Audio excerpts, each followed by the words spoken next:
our guests.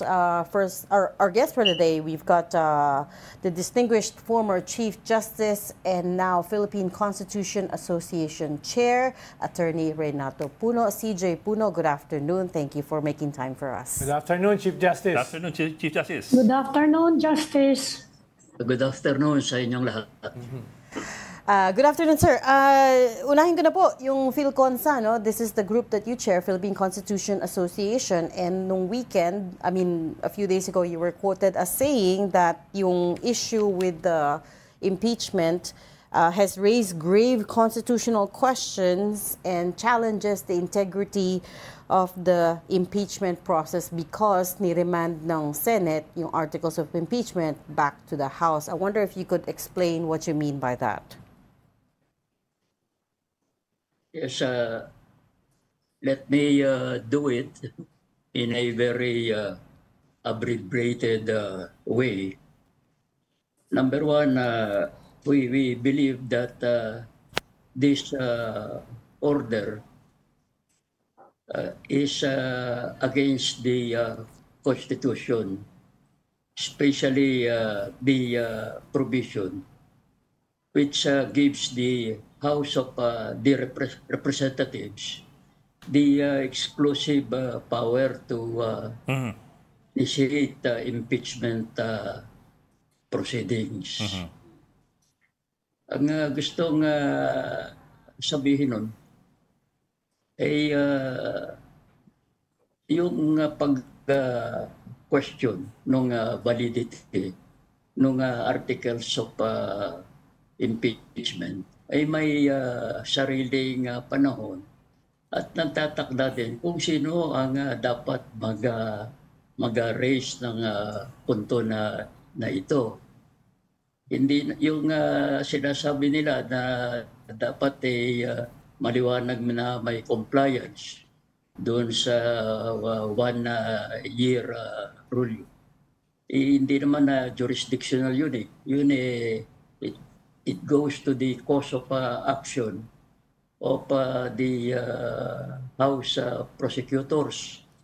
Ang ibig sabihin, hindi naman dapat mauna yan, yung issue na yan, na desisyonan ng impeachment court. Yan dapat i-raise noong respondent nung Vice President as one of her affirmative defenses. Pero kung gano'n ang proseso, ang gusto sabihin, ay pababayaan muna na yung prosecution nang magpresenta ng kanilang ebidensya. I-prove nila na may cause of action sila. At pagtatapos nun, ay turn naman ng defendant to raise all issues which form part of their affirmative defenses. At ang isa dyan na may raise nila ay yung violation ng 1 year rule. Ganon ang proseso. Hindi dapat unahin yan. At lalong-lalo na, hindi dapat ang nagre-raise yan ay yung members ng impeachment court. Kung hindi, ay mapapaghinalaan sila na sila ay may kinikiligan. More or less, that is our sense of the situation. Chief Justice, at nire-raise namin yung mga issues na yan para tulungan yung ating impeachment court na maayos yung mga orders, hindi ma-question with respect to their constitutionality and their legality para umusad na yung trial ng impeachment court. Hindi kami nakikialam sa magiging resulta niyang trial, whether the decision will be for conviction or for acquittal. We leave that to the judgment of the impeachment court. Ang dapat lang matulungan natin yung impeachment court na yung mga orders ay hindi ma-question so that whatever is their decision will enjoy more credibility. Chief Justice, if I may, I have several questions but let me boil it down to this na lang. At this point in particular, kasi sabi nga ninyo, it is against the Constitution, itong ginawa ng Senate Impeachment Court in remanding and ordering the Congress to do these things. Is it already a justiciable issue, and can somebody already question it before the Supreme Court? Or let me boil it down to this. Should somebody, do you think, question it before the Supreme Court? Ay siguro premature pa yan kasi hindi pa natin alam kung ano ang magiging response ng House prosecutors. Nalalabuan din ako sa mga pananalita nila. Sasagot po. Mayroong balita na yung House already passed a resolution complying with the remand order. In other words, certifying that the articles of impeachment were done in accord with the 1-year ban. On the other hand, meron namang statement itong mga prosecutors that they will still file a motion for clarification. At hindi ko rin maintindihan bakit motion for clarification ang ipafile nila. Pag final mo yung motion for clarification, implicitly, you are conceding the validity of the order. I do not know why they will file a motion for clarification. Hindi yung motion for reconsideration where they can attack the constitutional validity of the order. Chief Justice, marami hong lumabas na mga bagong salita dito sa proseso na ito na sinimulan sa Senado. May hindi pa nga natuloy pero binanggit de facto dismissal. Tapos ito nga, yung pinag-uusapan natin ngayon, itong remand. Ito naman mga senador na gumawa nitong mga salitang ito ay mga abogado, hindi lang sila mga senador. Pero di ba, Chief Justice, meron ng dito, meron ng president dito sa usapin ng 1-year ban. Di ba, na-decision na yan twice yata ng Supreme Court? Kaya dapat alam ng mga abogado na senador na yung kanilang ginawa ay hindi constitutional. May naging decision na nga dyan. At yan, dinesisyonan doon sa kaso ni Francisco versus House of Representatives. Ang decision doon ay yun na nga na there is a 1-year ban. Pero yung factual milieu nung kaso na yun ay iba naman dito sa factual milieu nitong kaso kontra kay BP Sara. Kaya yan, yung facts hindi masyado pang establish. Contentious yung nangyari doon sa House. Kanya yan, ang makaka-invoke lang yan para ilatag yung tunay na nangyari, tunay na facts, si BP Sara. At sabi ko nga, i-invoke niya yan as one of her affirmative defenses. Mag-uusapan sila dyan kung ano talaga ang nangyari, what are the real facts, and what is the applicable law. Pero yung contentious yung nangyari sa House Di natin alam kung ano yung totoong facts. So, ganun ang dapat na sistema dyan. Pero ang magre-raise dyan si BP Sara, hindi yung mga miyembro ng impeachment court. Yes. Pero Chief Justice... Pero you're saying, Chief Justice, walang president actually sa kaso ni BP Sara kung kailan nga talaga mag-uumpisa yung 1-year ban. Kasi yun ang sinasabi ng Secretary General ng House namin noon It starts when you file it with the House Committee on Justice. So okay naman daw pa yan, yung kasong yan, pwede pa. Yun ang sinasabi niya. Sino ba magde-determine ng 1-year period? Yung bang House, rules of the House on impeachment, o kailangan pa ng Supreme Court ruling? Hindi, siyempre, ang magiging paninindigan ng House, they complied with the 1-year rule. But that is just an allegation. Pwede naman i-contest ni BP Sara na violate yung 1-year ban.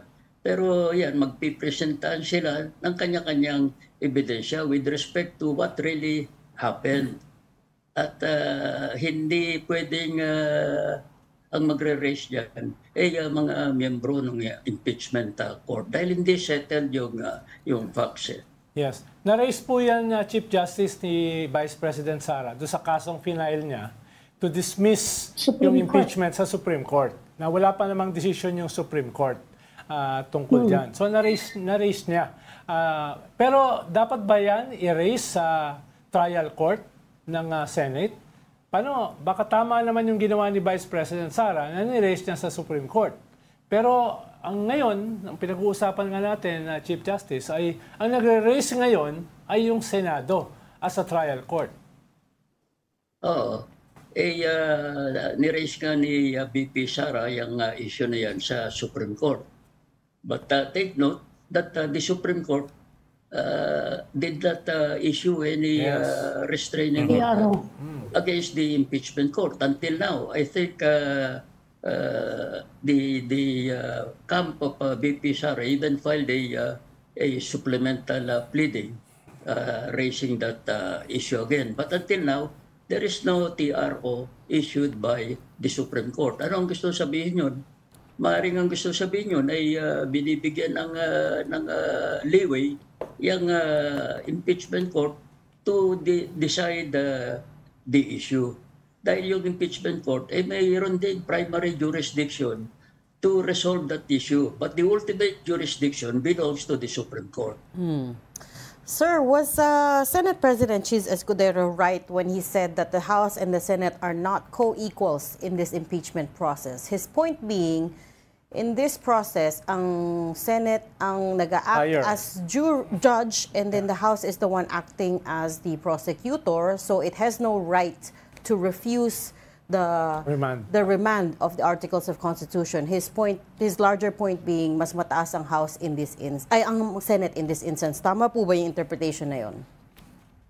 Hindi tayo pwedeng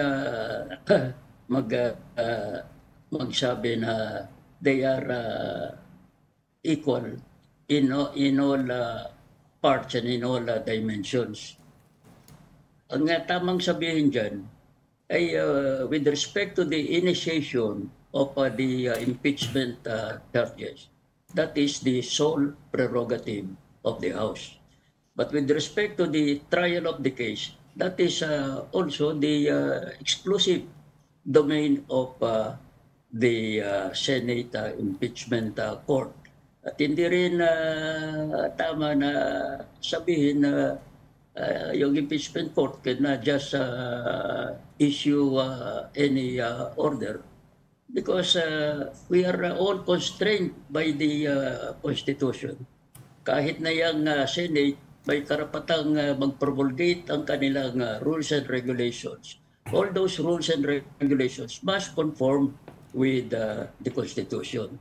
Hindi naman na pwedeng sabihin na nag-issue sila ng order at yan ay dapat kagad sundin because kung yung order ay hindi valid, that can be questioned. Lalong-lalo na kung yung order would involve an interpretation of a particular provision of the Constitution, a question of law. Ang may ultimate jurisdiction dyan ay ang Supreme Court. Chief Justice, several times kasi po you mentioned na yung issue ng 1-year ban, hindi pwedeng erase yan ng mga members ng impeachment court. Ang dapat nag-raise yan ay yung kampo ni VP Sara, which they did nga noong February 18 with the Supreme Court. So my question is, did the senator judges violate anything when they raised that issue as senator judges? As a motion. And what can or should be done about that violation, if anything at all? Kasi they're senator judges eh.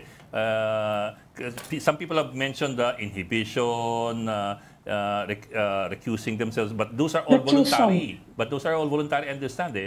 Nobody can force them to do anything about that. So what are we left with? Kumbaga, what is the recourse as far as that is concerned? Ay tama po yun, yung mga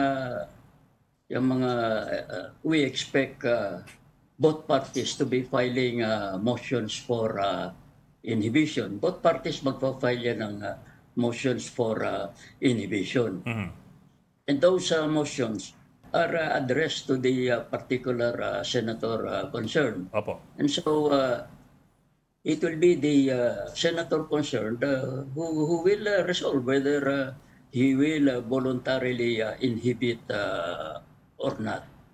Pero having said so, kung mali po yung halimbawa hindi nag-inhibit pero klarong dapat mag-inhibit, that will erode the credibility of the members of the impeachment court. Dahil kahit anong sabihin nila, ang mga parties na nag-a-appear dyan sa impeachment court, they are entitled to the protection of the Constitution. And one protection is their entitlement to judges who are fair and whose integrity cannot be questioned. Hindi dahil nag-appear sila dyan sa impeachment court, they have surrendered their constitutional rights to due process.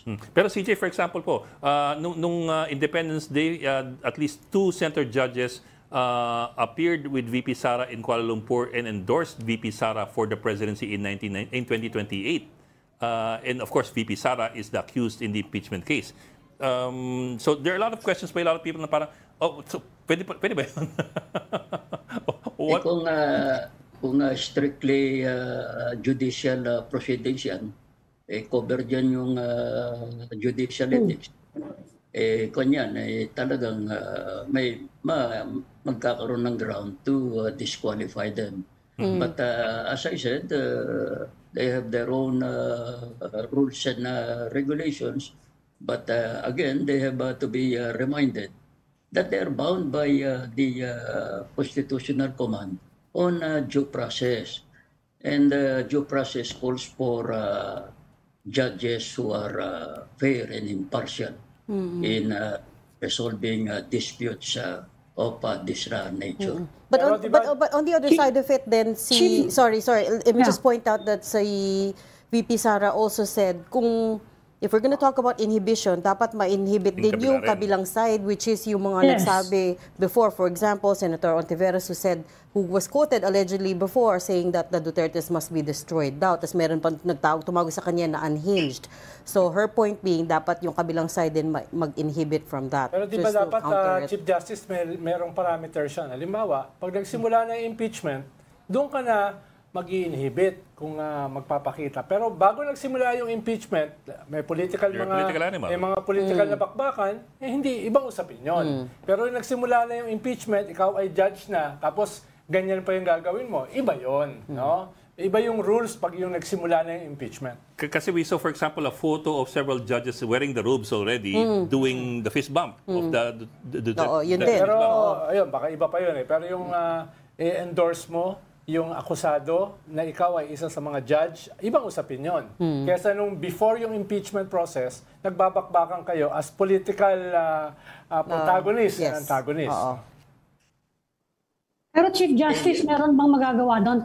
Ang ini-issue lang naman dyan, kasi alam naman natin lahat actually yung posisyon ng mga senador, ang ini-issue dito, bakit sumama kayo dun sa akusado all the way to Kuala Lumpur nung nakapanumpa na kayo? Wala bang doon? Wala bang... we're talking about due process here. You are a judge. Sumama ka doon sa respondent. Nakapag-vote na kayo. The court has convened. Wala bang accountability doon na pwedeng gawin? Tapos nag-endorsement pa? Ay, yun ang... Hindi, endorsement political. Pero yung sa ganyan, may magagawa ba doon, Chief? Yun ang sinasabi ko. We can expect as the proceedings go on, pag nagkaroon na ng jurisdiction yung impeachment court sa person ni VP Sara, na-issue na yung summons, nag-answer na siya, before the formal trial begins, expect both parties to be filing these motions for inhibition. At again, that will depend on their rules. Pero di Hindi ba, kagaya sa usual judicial proceedings, very clear ang rules yan. But Pero whatever their rules, whatever is their power to promulgate their rules should not violate the Constitution, especially the provision on due process. pero di ba, Chief Justice, yung inhibition is something personal. Wala masyadong mga rules na established dyan. Parang delikadesa. Walang batas tungkol sa delikadesa eh. Parang, parang publiko na yung hahatol sa'yo. Oh, pero let us not forget that the rules that they adopted in a supplementary way yung rules of court na promulgate ng Supreme Court and all the relevant rules on this matter. That should include perhaps grounds for inhibition, although suppletorily ang application. Chief Chief, Justice, yung ganyan ba hindi covered nung Code of Conduct? Kasi nagtatanungan ngayon mga tao, ano kayang pwedeng gawin? Hindi ba covered ng Code of Conduct yan? We have a law on Code of Conduct for government officials. 6713. Wala bang ano? Di ba kaya i-cover yan ng batas na yan? Yeah, but more than that, yung fairness ng mga judges ay covered yan ng Constitution. The demand of the Constitution that part of due process is the right to be tried by impartial judges. Impartial, yes. Yes. Chief Justice, ano po, yung order to remand ng Senate carried with it two orders. The first one ordering the 19th Congress to give an assurance na it did it within the constitutional bounds, yung one-year ban. I think that's probably resolved already by Resolution 2346 na pinasa ng Kongreso the other night. But the second question is this, the second order is this. The second order is for the 20th Congress to give an assurance that it is still interested in pursuing the articles of impeachment in the 20th Congress. Kahit hindi pa nagko-convene yung 20th Congress. Ang tanong ko po, paano po kung sakali lang na yung 20th Congress decides to say na we're no longer interested in pursuing the articles of impeachment. How does that work now? Gayong na-impeach na yung isa, tapos yung susunod na Kongreso, kung sakali lang sinabi na hindi na kami interesado for political reasons or for any reason at all. What happens then? Again, dapat intindihan natin yung constitutional predicate yan, yung premise yan. Bakit nila ipakokomentin yung incoming members ng 20th Congress? Hindi pa nga. Ang implicit premise yan ay itong impeachment court is not a continuing body. Yan ang premise yan. Is that correct or not? Dapat yun, that's a noble, difficult legal question. But that premise should be the subject of debate kung tama yan o hindi. At ang prevailing jurisprudence dyan, yung impeachment court is a continuing body. Dahil ang jurisdiction was imposed by the Constitution on the court itself as a separate institution.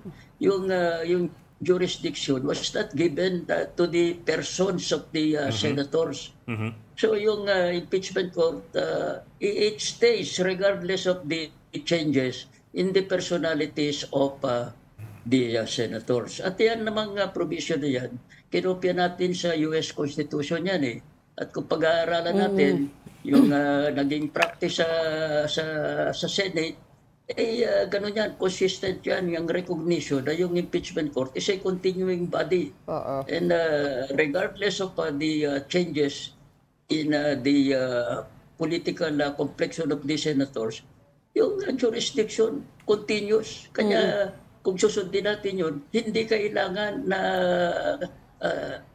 tanungin yung 20th Congress, yung mga senators doon, Pero whether they will continue the impeachment process. Opo. Pero CJ, given what you said po, but what if the next Congress says nga na They don't wanna continue it. in compliance with this order of the Senate impeachment court, in compliance, what if the 20th Congress says, okay, so we're not interested anymore? Paano na mangyayari sa nakaraang impeachment? Hindi ko maintindihan kung anong gagawin ng House dyan. But they are willing to concede that the impeachment court is not a continuing body. Kung i-concede nila yan, then magko-comply sila doon sa second part ng resolution.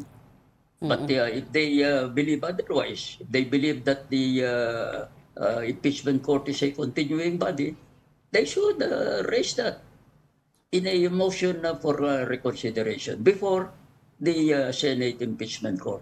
Kung i-raise nila yung Chief Justice sa Supreme Court, ang Supreme Court ba will act on it forthwith? Or will it take time? Or hindi na nila didesisyonan?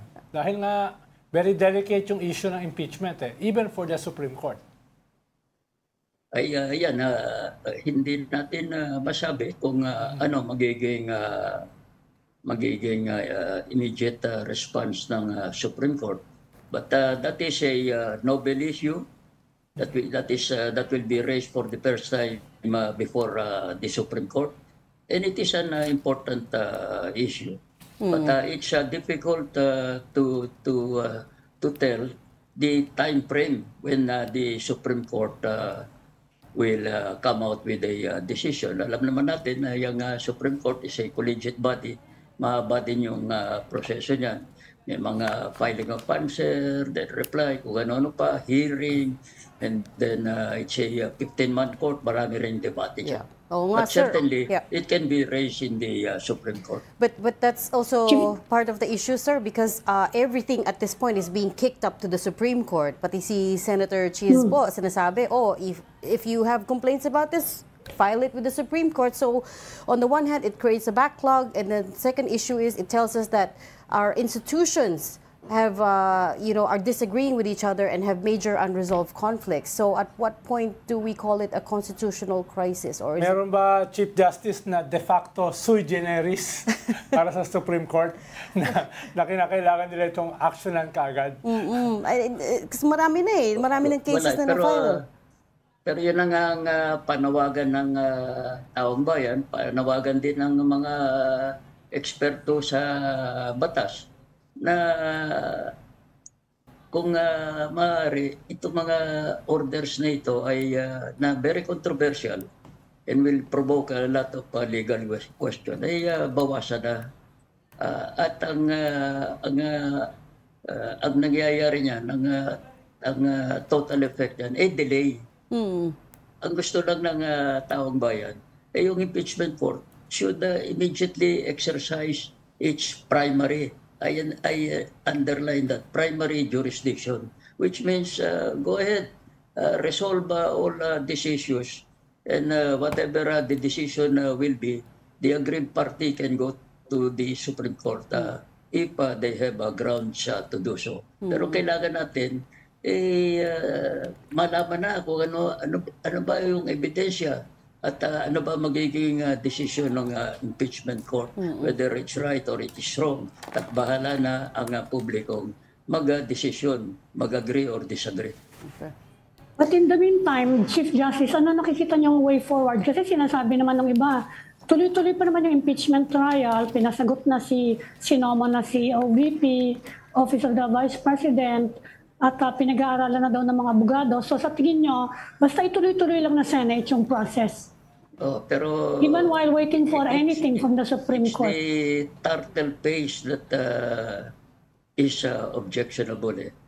Ang gusto na pwede naman ma-avoid yung mga issues yung mga ganyang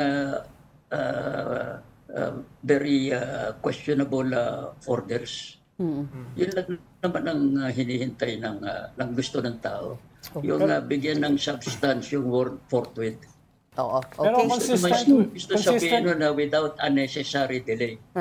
Pero consistent with what you said earlier, Chief Justice, ang suggestion nyo ay huwag pumasok yung House sa framework ng Senate when they remanded yung impeachment ng House. Huwag nilang patulan. Yun yung sinasabi nyo, in sum. Kung sa palagay nila talagang ang constitutional yan, ay dapat henson, they should question the constitutionality of the order. Hindi lang motion for clarification. That's very clear. Okay, we will leave that there for now. Thank you so much for your time and your insights today. That's former Chief Justice and now Phil Consa, Philippine Constitution Association Chairperson Attorney Renato Puno. Thank you so much, Chief Justice. Thank you, Maraming salamat, Maraming salamat Chief po. Justice. Thanks, Chief Justice.